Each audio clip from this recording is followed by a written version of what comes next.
بسم اللہ الرحمن الرحیم۔ کتاب حیات صحابہ اکرام کی نصیحتیں، عنوان نبی کریم صلی اللہ علیہ وسلم کی نصیحتیں۔ حضرت ابو ذر رضی اللہ تعالیٰ عنہ فرماتے ہیں، میں نے عرض کیا، یا رسول اللہ، حضرت ابراہیم علیہ السلام کے صحیفے کیا تھے؟ آپ صلی اللہ علیہ وسلم نے فرمایا، ان صحیفوں میں صرف مسائلیں اور نصیحتیں تھیں۔ مثلاً ان میں یہ مضمون بھی تھا، اے مسلط ہونے والے بادشاہ، جسے آزمائش میں ڈالا جا چکا ہے اور جو دھوکے میں پڑا ہوا ہے، میں نے تجھے اس لیے نہیں بھیجا تھا کہ تو جمع کر کے دنیا کے ڈھیر لگا لے، میں نے تو تجھے اس لیے بھیجا تھا کہ کسی مظلوم کی بد دعا کو میرے پاس آنے نہ دے، کیونکہ جب کسی مظلوم کی بد دعا میرے پاس پہنچ جاتی ہے تو پھر میں اسے رد نہیں کرتا، چاہے وہ مظلوم کافر ہی کیوں نہ ہو۔ اور جب تک عقل مند آدمی کی عقل مغلوب نہ ہو جائے، اس وقت تک اسے چاہیے کہ وہ اپنے اوقات کی تقسیم کرے۔ کچھ وقت اپنے رب سے راز و نیاز کی باتیں کرنے کے لیے ہونا چاہیے، کچھ وقت اپنے نفس کے محاسبے کے لیے ہونا چاہیے، کچھ اللہ تعالیٰ کی کاریگری اور اس کی مخلوقات میں غور و فکر کرنے کے لیے ہونا چاہیے، اور کچھ وقت کھانے پینے کی ضروریات کے لیے فارغ ہونا چاہیے۔ اور عقل مند کو چاہیے کہ صرف 3 کاموں کے لیے سفر کرے، یا تو آخرت کا توشہ بنانے کے لیے، یا اپنی معاش ٹھیک کرنے کے لیے، یا کسی حلال لذت اور راحت کو حاصل کرنے کے لیے۔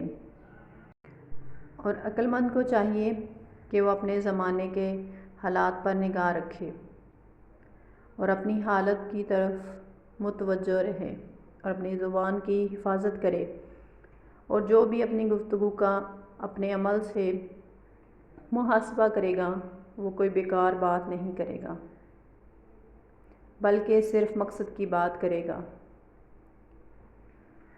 میں نے عرض کیا، یا رسول اللہ، حضرت موسیٰ علیہ السلام کے صحیفے کیا تھے؟ آپ صلی اللہ علیہ وسلم نے فرمایا، ان میں سب کی عبرت کی باتیں تھیں۔ مثلاً ان میں یہ مضمون بھی تھا کہ مجھے اس آدمی پر تعجب ہے جسے موت کا یقین ہے اور وہ پھر خوش ہوتا ہے، مجھے اس آدمی پر تعجب ہے جسے جہنم کا یقین ہے اور وہ پھر ہنستا ہے، مجھے اس آدمی پر تعجب ہے جسے تقدیر کا یقین ہے اور وہ پھر اپنے آپ کو بلا ضرورت تھکاتا ہے، مجھے اس آدمی پر تعجب ہے جس نے دنیا کو دیکھا اور یہ بھی دیکھا کہ دنیا آنی جانی چیز ہے، ایک جگہ رہتی نہیں، اور پھر مطمئن ہو کر اس سے دل لگاتا ہے، مجھے اس آدمی پر بھی تعجب ہے جسے کل قیامت کے حساب و کتاب کا یقین ہے اور وہ پھر عمل نہیں کرتا۔ میں نے عرض کیا، یا رسول اللہ، آپ مجھے کچھ وصیت کیجیے۔ آپ صلی اللہ علیہ وسلم نے فرمایا، میں تمہیں اللہ سے ڈرنے کی وصیت کرتا ہوں، کیونکہ یہ تمام کاموں کی جڑ ہے۔ میں نے عرض کیا، یا رسول اللہ، کچھ اور فرما دیں۔ آپ نے فرمایا، تلاوت قرآن اور اللہ کے ذکر کی پابندی کرو، کیونکہ یہ زمین پر تمہارے لیے نور ہے اور آسمان میں تمہارے لیے ذخیرہ ہے۔ میں نے عرض کیا، یا رسول اللہ، کچھ اور فرما دیں۔ آپ صلی اللہ علیہ وسلم نے فرمایا، زیادہ ہنسنے سے بچو، کیونکہ اس سے دل مردہ ہو جاتا ہے اور چہرے کا نور جاتا رہتا ہے۔ میں نے عرض کیا، یا رسول اللہ، کچھ اور فرما دیں۔